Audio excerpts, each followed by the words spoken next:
दोस्तों, पौराणिक कथा चैनल में आपका स्वागत है। आज हम आपको सुनाएंगे एक बेवकूफ पत्नी की कहानी। तो चलिए चलते हैं कहानी की तरफ। पुराने समय में एक गांव था, केशवपुर। उस गांव में नंद नाम का गरीब किसान अपनी पत्नी के साथ रहा करता था। उन दोनों के दो छोटे छोटे बेटे थे। पुराना जमाना था, इसलिए गांवों में स्कूल नहीं हुआ करते थे। कोई हजारों में एक आध आदमी ही शिक्षा ग्रहण कर पाता था। तो किसान के दोनों बेटे दिन घर पर रहकर खेला करते। दोनों का नाम किसान ने देव और जय रखा था। देव बड़ा था तथा जय छोटा था। किसान के दिन गरीबी में भी आराम से बीत रहे थे। धीरे धीरे समय बीता। दोनों बेटे कुछ बड़े हुए, मगर दोनों को माता पिता का साथ नहीं लिखा था। एक दिन दोनों के माता पिता खेत में काम करने गए थे। बरसात के दिन थे। आसमान में काले काले बादल घिर आए थे। देखते देखते बादल बरसने लगे। किसान पत्नी के साथ एक पेड़ के पास छिप गया। तभी आसमान से बिजली गिरी और दोनों को चपेट में ले लिया और दोनों वहीं मरकर ढेर हो गए। कल तक आराम से खेलने वाले बच्चे अब अनाथ हो चुके थे। साथ ही कमाकर पेट भरने की जिम्मेवारी भी सिर पर आ पड़ी थी। उम्र छोटी मगर जिम्मेदारी बड़ी थी। बड़ा भाई देव छोटी उम्र में एक पिता की तरह भाई की जिम्मेवारी संभालने लगा था। दोनों खेत पर काम करने जाते और मेहनत से अन्न उपजा फिर इकट्ठा कर घर में रख देते, फिर बनाते खाते। इस तरह कई साल गुजर गए। दोनों सयाने हो गए, उन्हें खबर ही नहीं हुई। अकेले का जीवन भी आनंदमय होता है। दोनों भाई मस्ती से रहा करते थे। बाजार साथ जाते, मेला देखने साथ जाते। ना कोई रोकने वाला, ना कोई टोकने वाला। मौज ही मौज थी। मगर गांव में एक बुजुर्ग काकी रहती थी, जो अक्सर देव को सलाह देती कि बेटा, एक घर में एक स्त्री जरूर होनी चाहिए। बिना स्त्री का घर नहीं होता, उसे भूत घर कहते हैं। अच्छा होता कि तुम एक पत्नी ला देते। तुम्हें पत्नी मिल जाती और जय को भाभी मिल जाती। वह तुम्हारी सूनी जिंदगी में रंग भर देती। देव बोलता, काकी, अब हम पत्नी कहां से लाएं? हमारे जैसे निठल्ले गंवार को कौन अपनी बेटी देगा? और पत्नी कोई बाजार में बिकती नहीं कि यूं गए और खरीद लाए। काकी बोलती, बेटा, बाजार में पत्नी भी बिकती है, परंतु मैं उस तरह की पत्नी की बात नहीं कर रही हूं। मैं उस तरह की पत्नी की बात कर रही हूं जो बेशक गरीब हो, मगर खानदानी हो, इज्जत वाली हो, संस्कारी हो। वह स्त्री मरते दम तक अपना संस्कार नहीं छोड़ती। काकी की बात तो दोनों अच्छी लगती, परंतु वे अपने लिए पत्नी कहां से लाते? इस तरह 2-4 साल और गुजर गए। एक दिन दोनों भी दशहरे का मेला देखने गांव से 4 कोस दूर एक बड़े से गांव में गए थे। मेले में घूमने, मिठाई खाने, रावण दहन देखने में ही उन्हें वहीं शाम हो गई। तो अब जल्दी से अपने गांव के लिए लौट चले। उस वक्त दूर दराज गांवों में मेला लगता था। देखने के लिए 8-10 गांवों के लोग जुटते थे। देखने के बाद देर रात तक अपने घर लौटते थे। आधी रात बाद तक रास्ता चलता रहता था। लोग आते जाते रहते थे, तो दोनों भी वहां से घर के लिए चल दिए। अभी 1 कोस की दूरी तय किए थे कि एक स्त्री रास्ते में रोती हुई दिखी। वह अकेली थी। उसके आसपास कोई नहीं था। गांव के इक्का दुक्का लोग उस रास्ते से आ जा रहे थे, परंतु स्त्री की तरफ कोई नहीं देख रहा था। कोई पूछ भी नहीं रहा था कि क्यों रो रही हो। रास्ता निर्जन है, जल्दी से यहां से चली जाओ, यह भी बताने वाला कोई नहीं था। स्त्री अभी नौजवान थी, उसकी तो अभी शादी भी नहीं हुई थी। जय बोला, भाई, हमें उस अकेली स्त्री की मदद करनी चाहिए, वरना वो बहुत बुरी तरह फंस सकती है। हम जिस मेले से आ रहे, उसमें चोर उचक के बदमाश सब आए होंगे। अगर गलती से ये अकेली स्त्री उनके हाथ लग गई तो बहुत गलत जगह पहुंच जाएगी। वैसे लोग इसे जीते जी नरक में पहुंचा देंगे। देव बोला, छोटे बात तो तुम ठीक कह रहे हो, परंतु अनजानी स्त्री की हम किस तरह मदद कर सकते हैं? जय बोला, आज हम इसे अपने साथ घर ले चलते हैं, कल इसे इसके घर पहुंचा देंगे। देव बोला, पागल हो, किसी स्त्री को अपने घर कैसे ले जा सकते हैं? अगर घर चलने की बात भी उस स्त्री से करेंगे तो वह बहुत बुरा मान जाएगी। जय बोला, अच्छा, उसके घर तो हम पहुंचा ही सकते हैं। हमें लगता है वह अपने घर का रास्ता भूल गई है। गांव की स्त्री है, कभी गांव से बाहर नहीं निकली होगी। पहली बार घर से मेला देखने किसी स्त्री के साथ आई होगी। वह स्त्री इसे बीच में छोड़ भाग गई होगी, या फिर वे एक दूसरे से बिछड़ गए होंगे। देव बोला, अब अनुमान लगाने से अच्छा हम उससे पूछ ही लेते हैं। दोनों भाई उस स्त्री के पास गए और बोले कि स्त्री, तुम क्यों रो रही हो? रात हो चली है, तुम रोने के बजाय जल्दी से अपने घर जाओ। किसी स्त्री को सुनसान जगह पर रात हो या दिन नहीं ठहरना चाहिए। स्त्री बोली, यदि हम किसी दूसरी स्त्री के साथ मेला देखने आई होती और साथ छूट गया होता तो अकेले घर चली जाती, परंतु जब अपनों ने जानबूझकर मुझे मेला में छोड़ा है तो फिर घर कैसे जाऊं, किसके घर जाऊं? जय बोला, अरे तुम्हारी किस गलती के कारण तुम्हारे घर वाले तुम्हें इस तरह छोड़ गए हैं? छोड़ने वाले रिश्ते में तुम्हारे क्या लगते हैं? स्त्री बोली, छोड़ने वाले सौतेले माता पिता नहीं बल्कि हमारे सगे माता पिता हैं। मेरी गलती यही है कि मैं कोई भी काम उल्टा सीधा कर दिया करती हूं। कहते हैं कि रोटी बना दो तो मैं चावल बना देती हूं। कहते हैं गाय को चारा खिला दो तो आगे मुंह के तरफ चारा न डालकर गाय के पीछे चारा डाल देती हूं। जंगल से सूखी लकड़ी लाने को कहते हैं तो गीली लेकर आ जाती हूं। देव बोला, यह तो गलत बात है, तुम यह सब उल्टा काम करती ही क्यों हो? कोई भी इन सब बुरी आदतों से नाराज हो जाएगा। स्त्री बोली, यह सब जानबूझकर नहीं करती, मुझसे हो जाता है और गलती हो जाने के बाद पता चलता है कि मुझसे गलती हो गई है। अपने को सुधारने की बहुत कोशिश करती हूं, परंतु गलती करने के बाद ही हमें अक्ल आती है। मेरी इन गलतियों के कारण मेरे माता पिता मेला दिखाने के बहाने मुझे यहां छोड़ गए हैं। पहले तो मुझे लग रहा था कि मैं माँ बाप से खुद बिछड़ गई हूं, परंतु अक्ल आने पर सब कुछ साफ हो गया है। जब मैं रात में सोई थी तो माता पिता को बात करते सुना था कि मेला में कल इसे ले चलेंगे और इसे वहीं छोड़कर चले आएंगे। इस मूर्ख से पिंड छुड़ाने का यही एक रास्ता है। मुझे उनकी कहीं बात दिन भर ख्याल में नहीं आई, मगर जब घर चलने को हुई तो ख्याल आ गया। अब इसलिए रो रही हूं कि अब कहां जाऊं, क्योंकि माता पिता ने मेरा त्याग कर दिया है। देव बोला, यह तो बहुत गंभीर मामला है। तुम्हें रखने को तो कोई अपने घर में रख सकता है, परंतु तुम्हारे उल्टे काम उसे बर्बाद कर सकते हैं। जय बोला, भैया हम इस स्त्री को अपने साथ घर ले चलते हैं। इस तरह रास्ते में बात करना ठीक नहीं। हम घर चलकर विचार करेंगे कि इस स्त्री की मदद किस तरह कर सकते हैं। देव बोला, नहीं नहीं, हम इस स्त्री को घर नहीं ले जा सकते। जय बोला, लेकिन एक स्त्री को अकेली सुनसान जगह पर भगवान भरोसे छोड़ भी नहीं सकते। देव बोला, जय यदि तुम इसे अपनी जिम्मेदारी पर घर ले जाना चाहते हो तो ले चलो, मैं इसकी कोई जिम्मेदारी नहीं लूंगा। जय बोला, स्त्री तुम इस वक्त मेरे साथ मेरे घर चलो। यहां अकेली सुनसान जगह पर तुम्हारा रहना कहीं से भी ठीक नहीं। हम घर पर ही विचार करेंगे कि किस प्रकार तुम्हारी मदद कर सकते हैं। दोनों स्त्री को साथ ले अपने घर के लिए चल दिए। घर आते आते काफी रात हो चुकी थी, सभी सो रहे थे। सुबह उठे तो दोनों भाइयों ने देखा स्त्री सुबह में उठकर घर की सफाई कर खाना बना चुकी थी। दरअसल वह कल से कुछ नहीं खाई थी, रात में भी इसी तरह रह गई थी तो उसे काफी भूख लगी थी। भूखी होने के कारण उसका दिमाग बहुत ठीक से काम नहीं कर रहा था। दोनों भाई को जागते ही बोली, जल्दी से हाथ मुंह धोकर तैयार हो जाओ, खाना तैयार है। उसने दोनों भाइयों को बड़ी प्रेम से खाना खिलाया और खुद भी खाया। जय बोला, भाई हम इस स्त्री को अब घर से नहीं जाने देंगे। स्त्री कितना अच्छा खाना बनाती है, ऐसा स्वादिष्ट खाना हमने कभी अपनी याद में नहीं खाया। मेरी राय है तुम उससे विवाह कर लो, क्योंकि बिना विवाह किए किसी स्त्री को अपने घर में नहीं रख सकते। देव बोला, जय तुम ठीक कह रहे हो, स्त्री बुरी नहीं है, इसके हाथ में जादू है। तू इससे विवाह कर ले, हमें बनाती खिलाती रहेगी। इसके सिवा हमें और चाहिए क्या? बाहर से कमा कर लाने के लिए हम दोनों काफी हैं। इस बेचारी को भी बाहर के कामों से आराम मिल जाएगा। जय बोला, भाई तू बड़ा है या मैं बड़ा हूं? पहले शादी बड़े को करना चाहिए, आज तुम विवाह कर लो। देव बोला, मैं ख्याली पुलाव पकाने से कुछ नहीं होने वाला। हमें उस स्त्री से भी राय नहीं चाहिए कि वह हमसे विवाह करके घर में रहना चाहती है या फिर जाना चाहती है। हम जबरदस्ती उससे विवाह नहीं कर सकते, मगर हम उसे ज्यादा दिन तक इस तरह अपने घर में नहीं रख सकते। हम उसकी राय जानकर आज ही उससे विवाह कर लेते हैं या फिर इज्जत के साथ उसे उसके माता पिता के घर भेज देते हैं।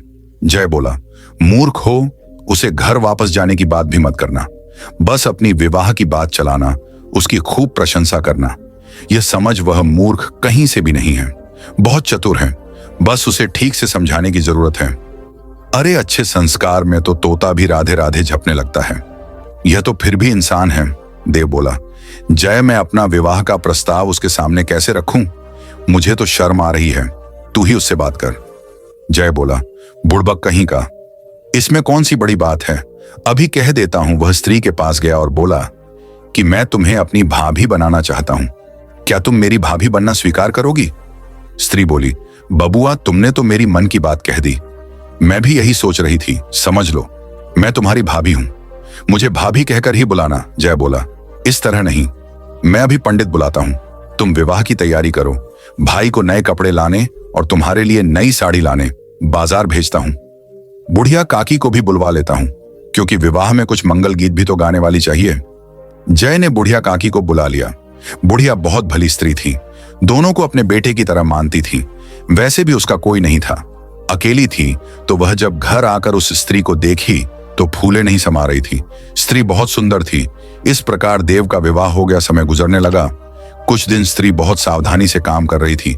उसे घर में कोई काम गलत नहीं हो रहा था। कारण था कि देव जय को घर पर ही छोड़कर खेत पर काम करने जाता, उसे भाभी की देखभाल और रखवाली के लिए छोड़ जाता। तो वह स्त्री देवर से हर काम पहले पूछ लेती, तब करती, और जय भी उसकी मदद कर दिया करता, तो सभी काम सीधे होने लगे थे। मगर कुछ दिन बाद देव जय को भी साथ लेकर काम पर जाने लगा, तो स्त्री उल्टे सीधे काम करने लगी। किसी दिन चावल बनाने चलती तो भूल से उसमें चावल के बदले आटा डाल देती, दाल या सब्जी में नमक के बदले शक्कर डाल देती। एक दिन तो हद हो गई। उसने खीर बनाई और दोनों को खाने को दिया, मगर यह क्या, उसमें शक्कर के बदले नमक डाल दिया था। दोनों का मूड खराब हो गया। सोच लिया कि महामूर्ख से पाला पड़ गया है, ये कभी नहीं सुधरने वाली। इससे तो अच्छा पहले था, जब हम अकेले रहते थे, कम से कम घर का अन्न तो बर्बाद नहीं होता था। बड़ी मुश्किल से हम अन्न कमा कर लाते हैं और ये ठीक से खाने भी नहीं देती, सब बर्बाद कर देती है, मगर करते क्या। अब आफत गले लग गई थी। एक रोज दोनों खेत पर काम करने गए और एक बैल को घर छोड़कर चले गए। बैल की तबीयत ठीक नहीं थी, तो आराम करने के लिए उसे घर पर छोड़ दिया और स्त्री से बोल गए कि इसे देखते रहना, दोपहर में पानी पिला देना, धूप लगे तो घर में बांध देना। दोनों खेत पर चले गए। उधर दोपहर में स्त्री घर का सारा काम निपटा कर बैल को पानी पिलाने चली। बैल पानी पीने के बाद स्वभाव तौर पर पेशाब करने लगा। स्त्री को लगा बैल का तो पेट फट गया, जो मैंने उसे पानी पिलाया वह अब बाहर गिर रहा है। शायद मैंने बहुत ज्यादा पानी पिला दिया था। अब तो मेरा पति और देवर मुझ पर नाराज होंगे, घर से निकाल देंगे। वह काफी डर गई। अब बैल को यहां से किस तरह भगाए, ये विचार करने लगी। तभी एक चूड़ी वाला आता दिखाई दिया। वह चूड़ी वाले से बोली, भैया मुझे पूरे हाथ में चूड़ियां पहना दो और बदले में इस बैल को लेते जाओ। चूड़ी वाला बोला, भाभी जी थोड़ी चूड़ियां क्यों लूंगा, मैं तो रंग बिरंगी चूड़ियों की पूरी टोकरी ही तुम्हें दे दे रहा हूं, जो इच्छा हो पहनती रहना। स्त्री ने चूड़ियों की टोकरी लेकर बैल चूड़ी वाले को दे दिया। शाम को जब दोनों भाई घर आए और दरवाजे पर बैल ना देखकर हैरान हुए, देव बोला, जय अपनी भाभी से पूछो बैल कहाँ है। जय भाभी के पास गया और बोला, भाभी बैल कहीं दिखाई नहीं पड़ रहा। स्त्री बोली, क्या बताऊं देवर जी, दोपहर में मैंने बैल को ज्यादा पानी पिला दिया, जिससे उसका पेट फट गया। मैंने सोचा जब तक बैल मरे मैं उसे किसी को बेच देती हूं। तभी चूड़ी वाला आ गया। मैंने उस मरने वाले बैल के बदले एक टोकरी चूड़ियां खरीद ली। जय अपना सिर पकड़कर बैठ गया। मूर्ख स्त्री बैल को ही निपटा दी। पानी पीने से कहीं बैल का पेट फटता है, जरूर यह मूर्ख उसे पेशाब करते देख ली होगी। वह भाई से यह बात बताई तो वह भी बहुत उदास हुआ और बोला, यह मूर्ख तो जी का जंजाल बन गई है, एक दिन अपनी मूर्खता से हमें भी मार डालेगी। दूसरे दिन खेत पर काम करने गए तो स्त्री से बोल गए कि खेत पर खाना लेकर आ जाना। वह खाना बनाकर खेत के लिए चल दी। तभी उसका पल्लू दरवाजे पर रखे लकड़ी के गट्ठर में फंस गया, तो बोली, ओहो लकड़ी बहन, तुम भी हमारे साथ चलना चाहती हो तो पहले बोलना चाहिए था, तुम पल्लू क्यों पकड़ रही हो। वह लकड़ी का गट्ठर सिर पर उठा ली, खाना भी ले लिया और चल पड़ी। खेत के लिए जिस रास्ते से जा रही थी उस रास्ते में बबूल की बहुत छोटी छोटी कटीली झाड़ियां थीं। एक जगह कांटों से उसकी साड़ी उलझ गई तो बोली, ओहो बहन, लगता है तुम्हें साड़ी बहुत पसंद आ गई है, तो पहले बोलना चाहिए था, लो अभी तुम्हें दे देती हूं। वह साड़ी वहीं कांटे पर फेंक कर आगे बढ़ी। जय बोला, भैया लगता है भाभी आ रही हैं और वह भी बिना कपड़ों के, तुम जल्दी आगे बढ़कर अपनी धोती उसे पहनाओ, इस तरह तो नंगी घूमेगी तो हमारी तो नाक कट जाएगी। देव भागकर अपना धोती उसे दिया और पूछा, यह क्या तमाशा है, सिर पर लकड़ी लिए आ रही हो, शरीर पर साड़ी भी नहीं है। स्त्री बोली, लकड़ी बहन जिद करने लगी तो साथ ले आई। रास्ते में बबूल बहन को साड़ी पसंद आ गई तो उसे दे दिया। देव बोला, तुम साड़ी पीछे फेंक आई हो, उसे उठा लाओ। इतनी मूर्ख स्त्री तो हमने आज तक नहीं देखी। जय साड़ी उठा लाया। दोनों ने स्त्री को बहुत समझाकर घर भेज दिया। दोनों साथ में घर गए तो देव जय से अकेले में बोला, भाई यह स्त्री हमें अपने गलत कारनामों से मार डालेगी। हम उसके सोने के बाद घर छोड़कर भाग चलते हैं, तो कुछ जरूरी सामान एक संदूक में रख लो। हम दूर देश में कहीं भी 2 रोटी कमा खा लेंगे, मगर मरने से तो बच जाएंगे। देव आधी रात में संदूक उठाया और भाई को साथ ले चल पड़ा। थोड़ी देर में एक जंगल में पहुंचे। देव बोला, जय इस संदूक में मुझे कुछ हलचल जैसी लग रही है। कोई जीव जंतु तो बंद नहीं कर दिया, इसे खोलकर देख लेते हैं। दोनों ने जब संदूक खोला तो अपनी स्त्री को देख हैरान रह गए, जिसके कारण घर छोड़कर भाग रहे थे। वह तो संदूक में आराम से सोई थी। उनका रखा कोई भी सामान संदूक में था ही नहीं, बस वह अकेली आराम फरमा रही थी। देव बोला, जय लगता है हम इससे बचकर कहीं नहीं जा सकते। भला है यह स्त्री नहीं, चुड़ैल है। स्त्री बोली, नहीं जी, मैं स्त्री ही हूं। मैंने आप दोनों की बात सुन ली थी कि आप दोनों हमें छोड़कर भागने वाले हो, तो आप कैसे मुझे छोड़कर भाग सकते हो? आप मेरे पति हो और जय मेरा देवर है। दोनों हमें अति प्रिय हो। जहां जाओगे मैं भी साथ चलूंगी। जय बोला, भैया जिसके लिए अलग हुए थे वह यहीं आ गई, अब चुपचाप घर चलो। देव बोला, वैसे मैं बहुत थक गया हूं, मैं अब यहीं सोऊंगा। तुम इसके साथ मेरी पहरेदारी करो। जंगल है, जीव जंतु भरे पड़े हैं, उससे मेरी रखवाली करो। देव सो गया। जय नहीं सोया और स्त्री भी नहीं सोई, क्योंकि उसे डर था कि कहीं वह सो गई तो दोनों मुझे छोड़कर भाग जाएंगे। जय ने देखा कि 2 चिड़ियां उड़ती हुई आईं और उस बरगद के पेड़ पर बैठ गई, जिस बरगद के पेड़ के नीचे दोनों बैठे थे। और देव सो रहा था। दोनों चिड़ियां मनुष्य की तरह बोल रही थी। एक चिड़िया वो बोली, देखो 2 भाई कैसे एक मूर्ख स्त्री के चक्कर में बुरी तरह फंस गए हैं, और वह अपने पागलपन से दोनों को खूब हैरान परेशान कर रही है। दूसरी चिड़िया बोली, उस स्त्री में जहां जमाने भर के दोष हैं, वहीं उसमें एक बहुत बड़ा गुण भी है। वह यदि इस घड़ी इस मुहूर्त में इस पेड़ के 2 पत्ते खा ले तो उसे जमीन के अंदर गड़े खजाने को देखने के लिए आंखें मिल जाएंगी। वह जिंदगी भर जमी के अंदर देख सकेगी। इतना कहकर दोनों चिड़ियां उड़ गईं। जय ने बिना देर किए पेड़ से पत्ता तोड़ा और भाभी को खाने को दिया। वह मना करने लगी तो जय बोला, तुम्हें हमारे साथ रहना है तो ये पत्ते खाने पड़ेंगे। भले भाई तुम्हारा साथ छोड़ दें, परंतु मैं तुम्हें कभी नहीं छोड़ने वाला। एक बेटे की तरह तुम्हारे साथ रहूंगा। जिस तरह मां बेटे का साथ नहीं छोड़ता, मैं तेरा भी साथ नहीं छोड़ूंगा। स्त्री ने देवर की बात मानकर पत्ते खा लिए। पत्ते खाते ही उसे घोर आश्चर्य हुआ। अब वह जमीन के अंदर देख सकती थी। वह जय से बोली, देवर जी, आपके भैया जहां सोए हैं उसके नीचे एक सोने का घड़ा पड़ा हुआ है, इसे खोद कर निकाल लो। जय ने देव को जगाया और खुरपी से उस स्थान को खोद दिया। थोड़ी ही खुदाई में एक सोने का घड़ा मिल गया। देव बहुत खुश हुआ और बोला, जय तुम्हें कैसे पता चला कि जमीन के अंदर खजाना है? तब जय ने बताया, तुम जिस स्त्री को छोड़कर भाग रहे थे वह कोई साधारण स्त्री नहीं है। उसमें जमीन के अंदर खजाने ढूंढ लेने की शक्ति है। भाभी में जहां कई दोष हैं तो एक बहुत बड़ा गुण भी है। मनुष्य में 1000 दोष हो, परंतु एक अच्छा गुण उसे महान बना देता है। चलो घर चलते हैं। हमने भाभी की मूर्खता का भी इलाज ढूंढ लिया है। हम बुढ़िया काकी को अपने साथ रखेंगे। अब वही हमारी मां होगी। हर वक्त भाभी के साथ रहेगी और उसे अच्छा गुण सिखाएगी। कुछ ही दिनों में भाभी बहुत चतुर बन जाएंगी। बस इसे सिखाने की बात है। वैसे भी तुम हरदम भाभी के साथ ही रहना। मैं खेत का काम देख लिया करूंगा। देव बोला, जय तुम्हें खेत पर क्यों जाना? जब हमारे पास पैसे होंगे तो नौकर भी रख लेंगे। तुम्हारा विवाह भी तो करना है। बहुत सारे विचार करते हुए तीनों घर आ गए। सुबह में जब बढ़िया काकी से देव ने प्रस्ताव रखा कि काकी, अब तुम काफी बूढ़ी हो चुकी हो, हमने सोचा है कि तुम्हारी देखभाल हम खुद करेंगे। तुम्हें खाने पीने के लिए हैरान परेशान नहीं होना पड़ेगा। बुढ़िया बहुत खुश हुई। उसे बुढ़ापे में आखिरी वक्त में मजबूत सहारा मिल गया था। स्त्री भी धीरे धीरे मूर्खता छोड़ने लगी थी। वह काम करने की आदत बना चुकी थी। बस यही एक खूबी से वह मूर्खता करने से बच रही थी। दोनों भाई उस स्त्री को भ्रमण के लिए भी ले जाते तो वह रोज कहीं ना कहीं खजाने होने की बात बता देती। खजाना निकालने से दोनों भाई बहुत अमीर बन चुके थे और खुशी से अपना जीवन जीने लगे। दोस्तों, अगर हमारी यह कहानी आपको पसंद आई हो तो कृपया इसे लाइक और शेयर करें। हमारे चैनल पौराणिक कथा चैनल को सब्सक्राइब करना ना भूलें और बेल आइकन को दबाएं ताकि आपको हमारी सभी नई कहानियों की जानकारी मिल सके। धन्यवाद और फिर मिलेंगे एक नई कहानी के साथ। ओम नमः शिवाय।